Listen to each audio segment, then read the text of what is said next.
ओम नमः शिवाय। दोस्तों, भगवान शिव की अनसुनी कथा। चलिए आज एक अनसुनी कथा जानते हैं। क्या आप सब जानते हैं भगवान शिव ने अपना तीसरा नेत्र क्यों खोला था? भगवान शिव के माथे पर बना तीसरा नेत्र आखिर क्यों है? क्या आप जानते हैं? एक समय ऐसा आया था जब महादेव ने अपना तीसरा नेत्र खोला और उस एक पल में सब कुछ बदल गया। लेकिन आखिर शिवजी को अपना तीसरा नेत्र खोलने की जरूरत क्यों पड़ी? प्रचलित पौराणिक कथा के अनुसार एक समय भगवान शिव कैलाश पर्वत पर गहरी तपस्या में थे। उनका मन पूरी तरह ध्यान में था। चारों ओर शांति थी, लेकिन दूसरी ओर देवताओं के सामने एक बड़ी समस्या खड़ी हो चुकी थी।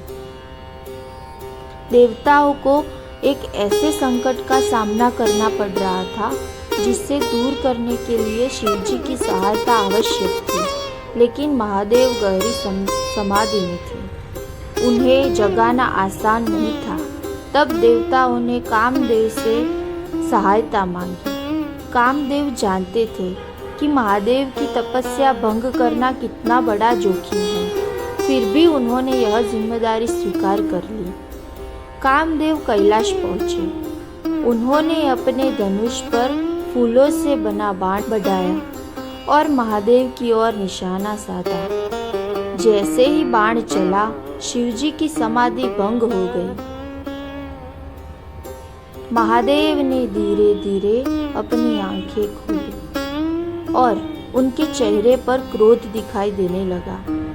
तभी उनके मस्तक के बीच एक दिव्य नेत्र प्रकट हुआ, महादेव का तीसरा नेत्र। उस नेत्र से एक ऐसी प्रचंड अग्नि निकली कि कामदेव उसी अग्नि में भस्म हो गए। कामदेव की पत्नी रति अपने पति के वियोग में दुखी हो गई। उन्होंने महादेव से प्रार्थना की। रति की भक्ति और पीड़ा देखकर महादेव का हृदय करुणा से भर गया।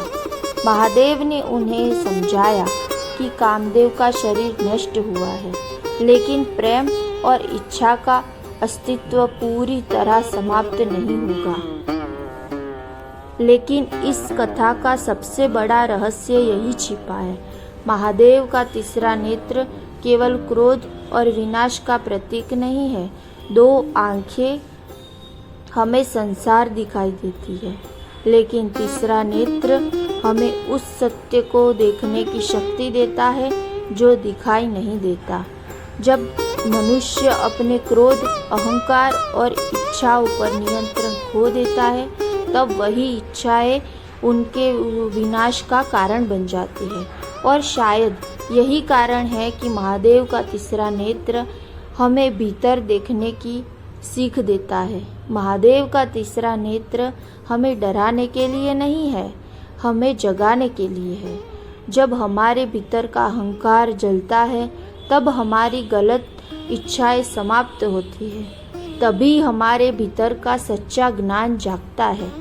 इसीलिए महादेव को केवल विनाश के देवता नहीं, बल्कि परिवर्तन और सत्य के देवता भी कहा जाता है। ओम नमः शिवाय। हर हर महादेव।